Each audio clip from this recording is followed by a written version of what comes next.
I clutch grandmother Lila's hand-knit scarf, rubbing the soft yarn between my fingers as if somehow the texture might summon her spirit back.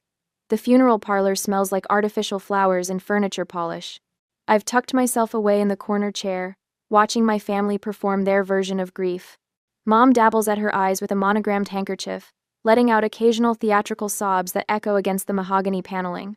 Every few minutes, she slips to the bathroom, emerging with freshly applied mascara and her phone clutched in her perfectly manicured hand. The soft click of her camera captures her sorrowful pose beside the gleaming casket for her social media followers. "This lighting is terrible," she mutters, reviewing the photos. Dad stands near the entrance, his voice rising as he argues with the funeral director. "These charges are completely unreasonable," he snaps, tapping furiously at his phone screen. "My stock alerts don't stop just because—" He glances around, lowering his voice. "Just because we're having a family situation. A family situation. That's what death is to my father, an inconvenient interruption to checking his investment portfolio." My brother Cole slouches in a chair across the room, head bent over his phone, thumb scrolling endlessly. The glow from his cryptocurrency app reflects in his glasses. He hasn't looked up in 20 minutes, not even when distant relatives approach to offer condolences. I close my eyes and remember the weekends at Grandma and Grandpa's house. The smell of cinnamon rolls on Sunday mornings. Grandpa Walter teaching me to change the oil in his first delivery truck, his hands steady as they guided mine. "Hadley girl," he'd say. "Knowing how things work matters more than knowing how to buy new ones." A tear slides down my cheek. A real one. Later, we gather in Aaron Feldman's office. The family attorney's wood-paneled sanctuary lined with leather-bound law books and the faint scent of pipe tobacco. Mom immediately claims the central chair, arranging herself like she's posing for a portrait. Dad stands behind her, hands on the chair back, assuming the position of authority. "I was thinking we could list the Harbor House immediately," Mom says, inspecting her nails. "The market's peaking, and that view will fetch a premium. The boat should sell quickly too," Dad adds, nodding. "And those antiques." "Let's not get ahead of ourselves," Cole interrupts, actually looking up from his phone. "I've already got buyers interested in Grandpa's truck fleet. My startup could use that capital." Aaron clears his throat, silencing the vultures. He looks at me briefly, something unreadable flickering across his face. He pulls out a thick document, placing it deliberately on his desk. "As executor of Walter and Lila Monroe's estate," he begins, his voice formal, "I'm required to read their final wishes exactly as written." My family leans forward expectantly. Aaron adjusts his glasses and begins reading, his tone measured and precise. Legal phrases wash over us until he reaches the critical line. He pauses, takes a breath, and continues. "I hereby bequeath my entire estate, valued at approximately $31.5 million, to my granddaughter, Hadley Elizabeth Martin." The silence that follows feels like the moment before a storm. I blink, certain I've misheard. "The entire estate?" Dad repeats, his voice dangerously quiet. "There must be some mistake," Mom says, her social media smile vanishing. Cole stands abruptly. "What did you do?" he demands, glaring at me. "How did you manipulate them?" The accusation stings worse than if he'd slapped me. "I didn't." My voice catches. "I had no idea." Aaron raises his hand for silence, then reaches for his computer. "Walter and Lila anticipated your reaction. They prepared this." He turns the screen toward us. Grandma and Grandpa appear, sitting together on their porch swing. They look tired but resolute. "If you're watching this," Grandpa begins, "then our decision has come as a shock to some of you." Grandma's gentle voice continues. "Gregory, Serena, Cole, we've watched how you speak about us when you think we're not listening, how you plan for our money while we're still living." My throat tightens as memories flood back. Being dropped off at their modest-looking home, which apparently concealed millions while my parents attended networking events. Teenage me helping Grandpa maintain his small fleet of trucks that were apparently the foundation of a shipping empire. Grandma teaching me to bake, to garden, to live with purpose rather than pretense. "Hadley is the only one who ever loved us for ourselves," Grandma says, her eyes welling, "not for what we could give her." The video ends. Aaron closes his laptop with quiet finality. In the parking lot, Dad corners me against my car, his breath hot on my face. "You'll transfer control to me tomorrow," he says, voice low and dangerous. "You can keep 12%. "Darling," Mom coos, appearing at his side, Her concern as manufactured as her grief. This kind of money requires experience to manage. You simply aren't equipped. Cole looms behind them. Remember what family loyalty means, Hadley. Remember who takes care of who. I grip my keys tightly, feeling the metal bite into my palm. I need time to think. I manage, voice trembling but firm. Dad's face darkens. Remember who owns your apartment building, Hadley. Remember who can make one phone call and leave you homeless. They walk away, a united front of entitlement. I stand frozen, keys digging into my skin, the weight of $31 million, and my grandparents' trust pressing down on me like a physical force. That night I pace my tiny studio apartment, panic clawing at my chest. Everything I own fits in this room. My life as a school counselor barely covers rent. I have no savings, no backup plan. I sink onto my bed, fingers still clutching Grandma's scarf, when a pounding at my door makes me jump.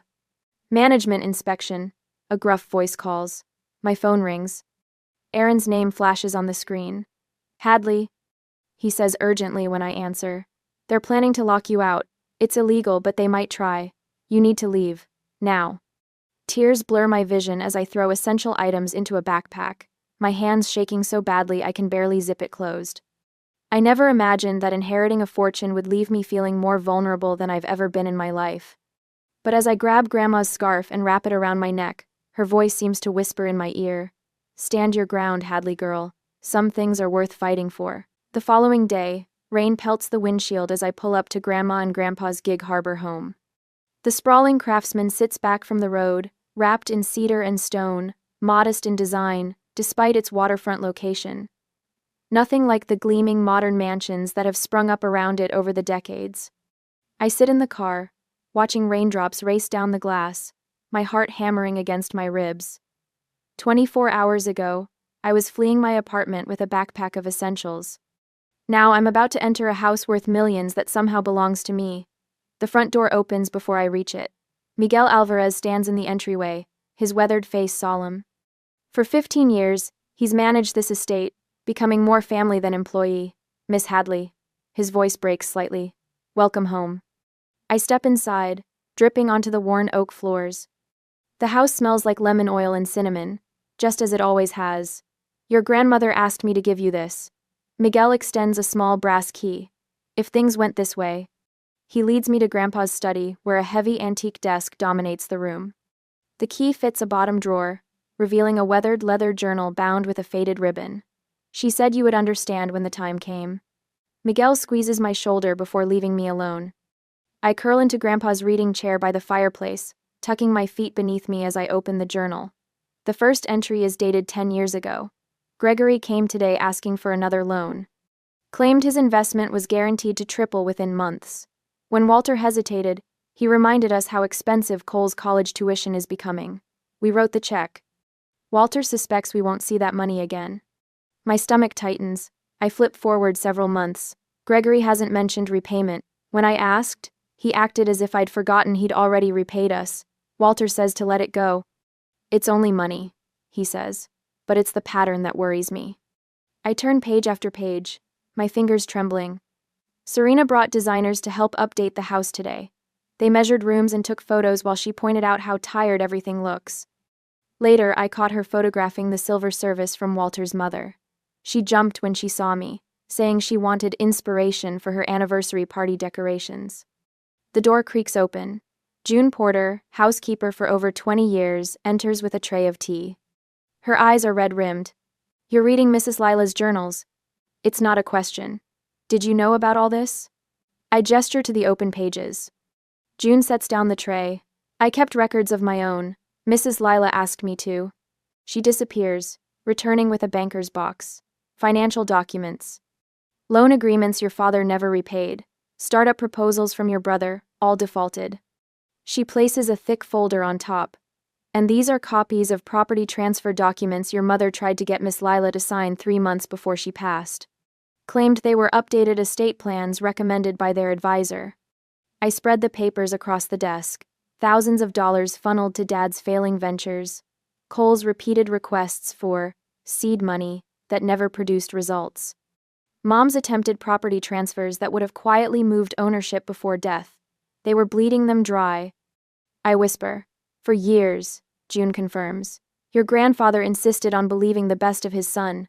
Your grandmother was more clear-eyed. I find an entry from Christmas 2 years ago. Cole had too much wine at dinner. When he thought Walter and I had gone to bed, I overheard him telling Gregory, "When the old folks die, we're set for life." Gregory laughed. Our grandson laughed about our deaths. My throat constricts. I remember that Christmas I'd worked double shifts to afford the train ticket home. Mom complained about my shabby sweater at dinner while Cole showed off his new designer watch. The doorbell rings. June glances at her watch. That'll be Mr. Shaw and Miss Park. Marcus Shaw enters first, carrying a leather portfolio, his normally composed face tense. As Grandpa's financial advisor for 20 years, he's the only one who truly understood the extent of their wealth. "Hadley," he says, taking my hand, "I've brought the complete portfolio. You need to understand what you're protecting." Evelyn Park follows, her silver hair pulled back severely. Grandpa's business partner at Summit Freight for 3 decades, she carries a stack of company records. Summit employees are reporting strange visitors, asking questions about shipping routes and client contracts. She says without preamble, "Someone's digging." Aaron arrives last, legal documents tucked under his arm. "I've prepared preliminary protective measures. We need to move quickly." They gather around the dining room table, forming a circle of protection I never knew I'd need. Each brings a piece of the puzzle, revealing the empire my grandparents built and how methodically my family has tried to dismantle it. My phone buzzes. Dad's voice fills the speaker when I play the voicemail. "You have no idea what you're up against, Hadley. This can still end with everyone happy, or it can get very ugly. Your choice." While we're strategizing, the doorbell rings again. A courier delivers a manila envelope with no return address.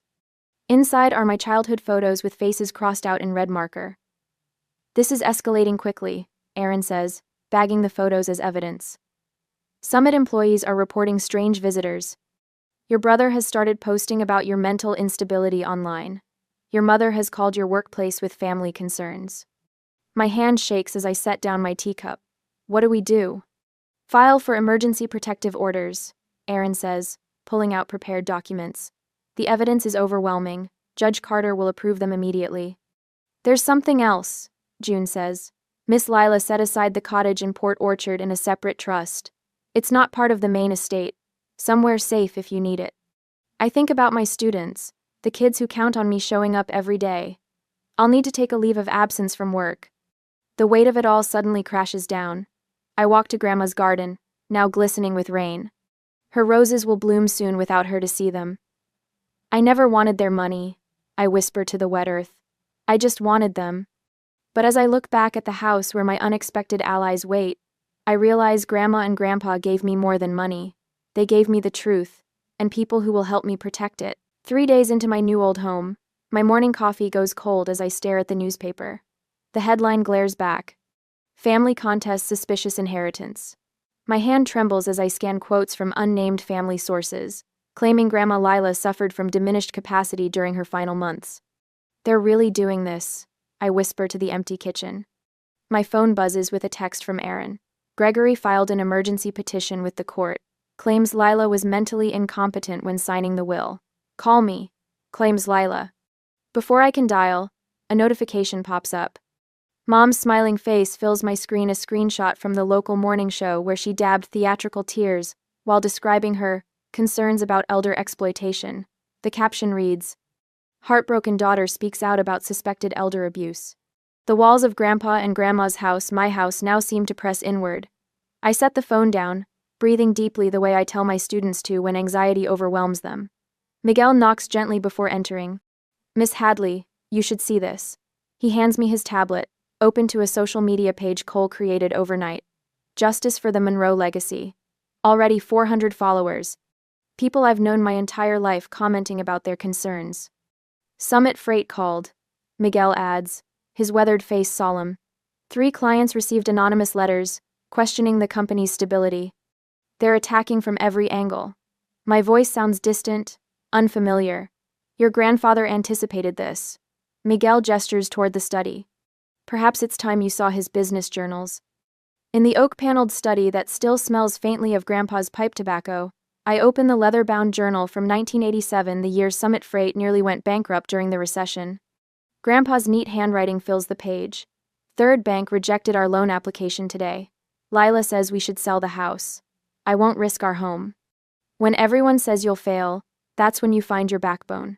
Tomorrow I'll speak with the drivers about a temporary pay arrangement until we weather this. I touch the page, feeling the indentations his pen made decades ago. The words blur as tears well up. There's more, Miguel says, opening Grandma's desk drawer.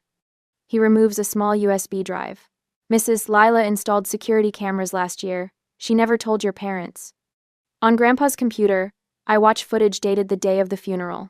Dad and Cole, methodically moving through rooms, checking values on their phones, wrapping smaller items in their coats before leaving. Mom photographing silver and antiques, wiping away fake tears between shots. They were stealing, I whisper, while pretending to grieve.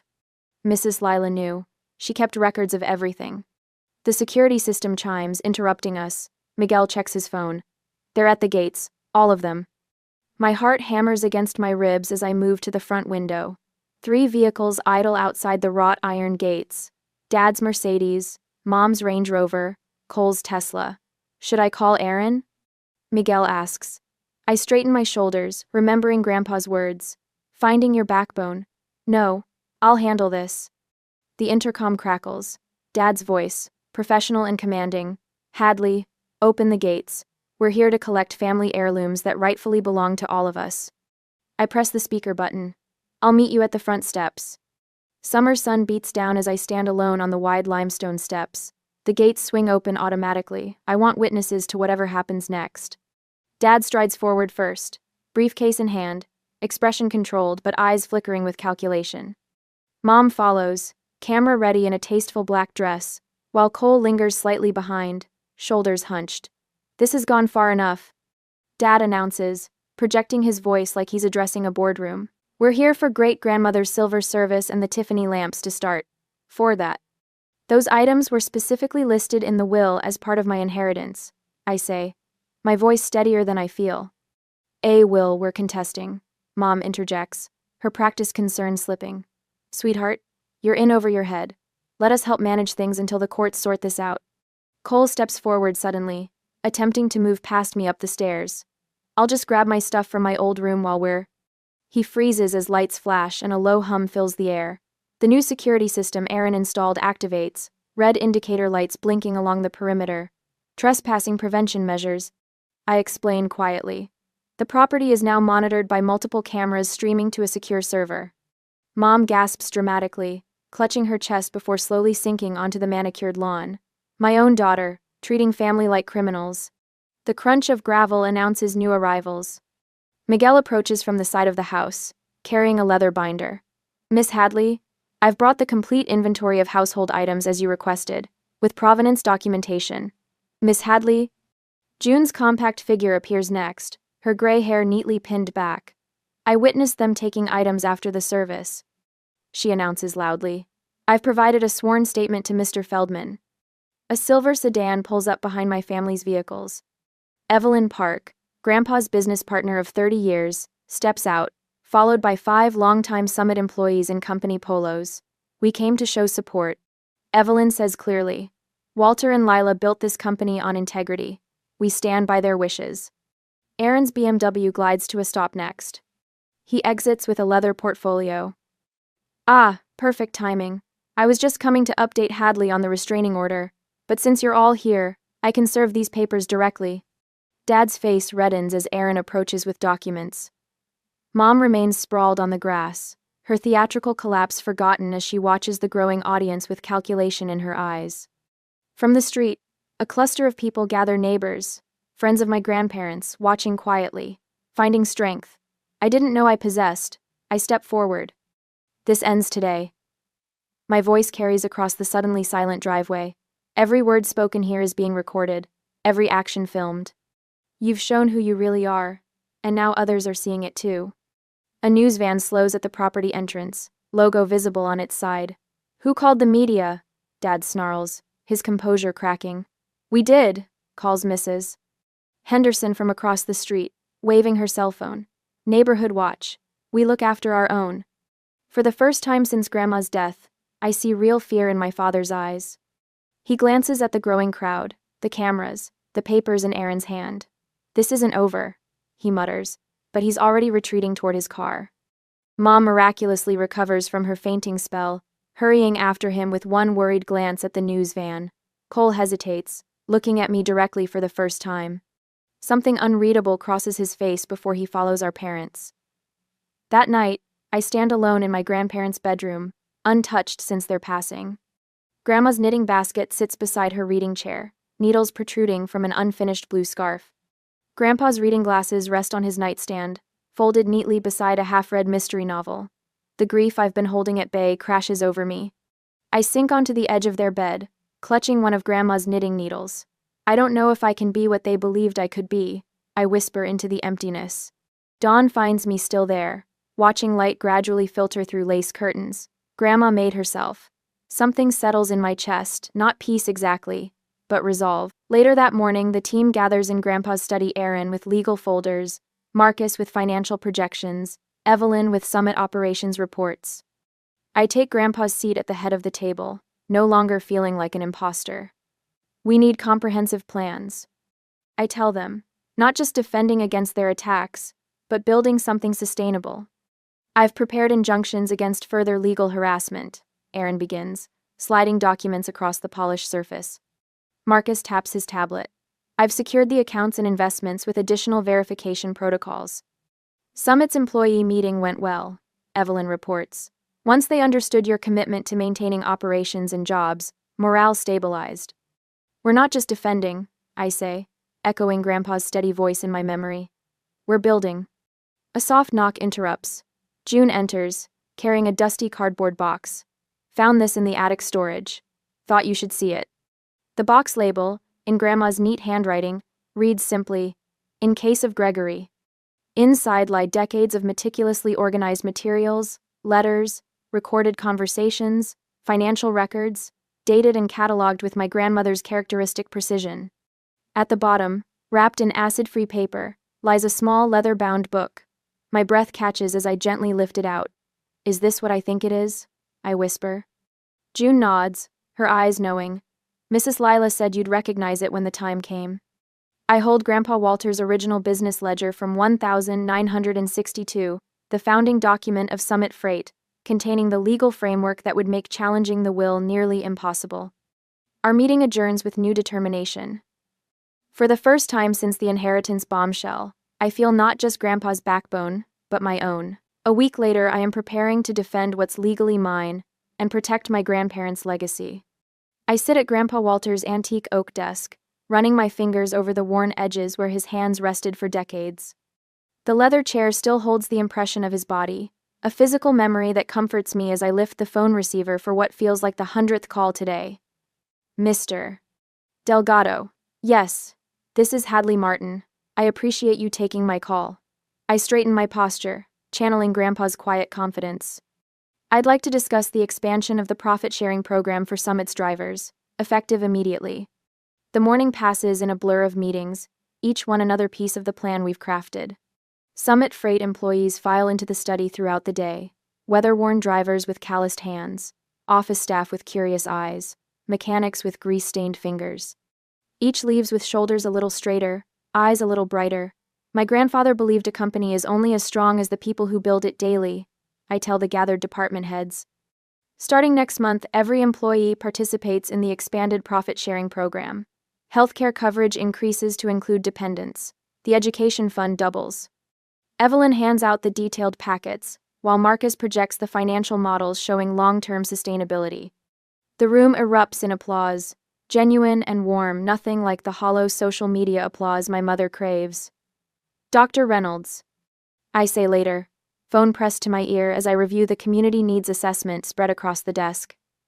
The foundation wants to focus first on vocational training scholarships. My grandfather believed in the dignity of skilled trades. The foundation expert on the other end speaks excitedly about implementation timelines. I jot notes in the margins of the assessment, circling areas of greatest impact. My phone buzzes with a text from Aaron. Gregory contacted 3 major clients directly, claiming family concerns about Summit's stability. I exhale slowly, feeling the familiar tightness in my chest. The desk phone rings minutes later. Summit's operations manager reporting that Mom showed up at my school, cornering the principal with concerns about Hadley's state of mind. Principal Kovacs didn't buy it, he assures me. Said your mother seemed more unstable than you ever have. A knock at the door reveals Miguel, his expression grim as he holds a sealed package. This was delivered by courier, no return address. Inside, a thick folder labeled Evidence of Manipulation contains photos of me with my grandparents, annotated with dates and suspicious questions. Email printouts of supposed psychological assessments. Medical records with highlighted passages suggesting my undue influence. I flip to the last page and burst into unexpected laughter. They've accidentally included their own threatening emails to Grandma Lila from last year, complete with Gregory's signature block and legal threats when she refused to transfer property titles. They're getting desperate, Aaron says when I call him. Good thing we anticipated this. The next morning dawns clear and cool as I prepare for the Chamber of Commerce luncheon. Dad had planned this moment for weeks, according to our sources, a public confrontation where I'd be forced to defend myself among the business elite of Gig Harbor. Ready? Evelyn asks as we pull into the country club parking lot. Marcus adjusts his tie. Remember, stay calm no matter what, we've got this covered. The banquet room falls quiet as we enter. Gregory's face darkens when he spots us, his body tensing like a predator preparing to pounce. I feel dozens of eyes tracking our progress to the reserved table. I've barely taken my seat when Dad approaches, his voice pitched to Carrie. There she is, the girl who's destroying our family legacy. Walter would be ashamed of what you've done to Summit Freight. Before I can respond, Chamber President Jack Wilson stands, tapping his water glass. Actually, Gregory, we're recognizing Summit Freight today for 40 years of business integrity and community service. Walter Monroe established this award, and we're honored to present it to his chosen successor. The room erupts in applause as Jack gestures for me to join him at the podium. My legs feel wooden as I rise, acutely aware of Dad's reddening face and Mom's frozen smile. My grandparents built Summit Freight on 2 foundations. I say, accepting the Crystal Award. Excellence in service and investment in people. Their legacy isn't measured in dollars but in lives improved. The standing ovation washes over me in waves. Former drivers share stories of Grandpa helping them through tough times. Charity directors praise Grandma's quiet generosity. The community college president announces the new vocational scholarship program, funded by the Monroe Foundation. Later, Aaron's press release detailing Summit's employee protections makes the evening news, alongside statements from June and Miguel about my parents' treatment of my grandparents in their final years. The effects ripple through town like stones dropped in still water. Gregory's business partners request distance. Mom's social circle excludes her from fundraising galas. Cole's startup investors withdraw after learning of the pattern of financial manipulation. The country club board puts their membership under review. I refuse every interview request, every opportunity to criticize them publicly. We focus on building, not tearing down. I tell Miguel when he brings me the latest invitation from a morning show. The first crack appears 3 nights later. My phone rings at 11:36 p.m. Mom's ringtone. Hadley, she sobs, voice thick with what sounds like genuine emotion. This isn't what I wanted. You have to believe me. I say nothing, letting the silence stretch between us. Your father. She begins, then stops. I never meant for things to go this far. The second crack forms in a text from Cole the next morning. Dad's losing it. I didn't know about the loans he took in my name. Can we talk? Just us? Gregory's attorney calls Aaron the next day, requesting a meeting without Gregory present. They're imploding, Aaron tells me afterward. Their united front is crumbling. That night, I sit on the porch swing where Grandma and Grandpa spent countless evenings, my journal open on my lap. The pen hovers over the blank page before finally touching down. Victory feels hollow when it's family. But what's the alternative? Surrender the legacy they entrusted to me? Allow the exploitation they fought to prevent? The breeze carries the scent of Grandma's roses, planted decades ago but still blooming faithfully each year. Standing your ground doesn't always feel triumphant, but sometimes it's the only way to honor what matters most. A week later, I called my parents for the final confrontation. I position Walter's antique pocket watch on the polished conference table, a silent timekeeper for today's showdown. The grandfather clock in the foyer chimes 10 as car doors slam outside. They're here. Ready? Aaron asks, straightening his tie. I nod, smoothing grandmother Lila's scarf between my fingers. As ready as I'll ever be. Miguel opens the front door, his face professionally neutral, as he escorts my family into the home they tried to strip bare, while Grandma and Grandpa were still warm in their graves. Dad strides in first, confidence faltering only when he spots Judge Elaine Carter at the table. Mom follows, her camera-ready smile freezing when she notices Daniel Brooks, former police chief and Grandpa's fishing buddy, standing near the window. What is this? Dad demands, stopping short. We agreed to a family meeting, not a public tribunal. We agreed to mediation. I correct him. These are the mediators I've selected. Cole slips in last, eyes darting between our parents and me, tugging at his collar. For a fleeting moment, our eyes meet, and something like shame flickers across his face. Mom glides toward me, arms outstretched. Darling, surely we can speak privately first? Family matters should stay within. Family matters should involve actual family, I interrupt, my voice steadier than my racing heart. Please sit down. Dad's face darkens to a dangerous crimson. I refuse to participate in this circus. Either clear the room or we're leaving. We proceed with transparency or not at all, I say, gesturing to the chairs. Your choice. After a tense standoff, they sit. Aaron slides folders in front of each person with practiced precision. Exhibit A, he announces, tapping his laptop. The television screen on the wall illuminates with security footage. Walter and Lila, Monroe's home, the evening after the funeral. The video shows Dad and Cole loading paintings into Dad's SUV under cover of darkness. Mom can be seen carefully wrapping silver candlesticks in her scarf. Cole shifts uncomfortably. Mom's hand flies to her throat. Family heirlooms we were safeguarding, Dad says, dismissively, but his voice lacks conviction. Exhibit B. Aaron clicks forward. Financial records appear, each one highlighting unpaid loans to Dad's failed ventures, totaling over $4 million. Exhibit C. Aaron continues methodically through each damning piece of evidence. Mom's attempt to transfer property deeds while Grandma was hospitalized. Cole's string of defaulted startup investments, recorded phone conversations plotting asset division before Grandpa had even passed. With each revelation, Dad's rage builds visibly. His knuckles whiten around the folder edges. Mom's carefully constructed victim persona crumbles, mascara tracking down her cheeks. Cole stares at the table, shoulders hunched. Judge Carter makes notes without expression. Daniel shifts slightly closer to Dad when his breathing becomes dangerously rapid. Finally, Aaron opens Grandma's leather journal. In Lila Monroe's own words, dated the 14th of June last year, Gregory demanded another $100,000 today.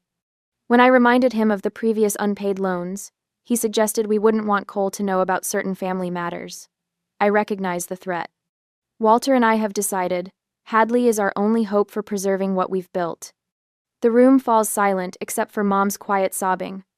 You manipulated them, Dad accuses, his voice trembling with fury.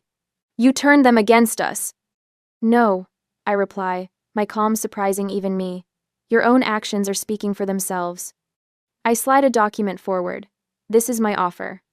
A small trust fund for each of you, conditional upon returning all items taken from this house, and ceasing all communication attempts with me, or anyone associated with Summit Freight or the Monroe Foundation. Dad laughs bitterly. Or what? Or I press charges for theft, elder abuse, and attempted fraud, I answer. All documented in triplicate, and witnessed by a sitting judge and former chief of police. You've turned everyone against us. Dad explodes, slamming his fist on the table. No, Dad, I say, meeting his eyes directly. Your own actions have done that all by themselves. The grandfather clock ticks loudly in the silence that follows. 10 minutes pass before Dad snatches the pen Aaron offers. The scratching of signatures feels like closing a book. As they leave, Cole hesitates at the doorway, looking back with an expression I can't quite read. For a moment, I think he might stay, might choose differently. Then Dad barks his name, and he follows them out. When the door closes, I exhale shakily.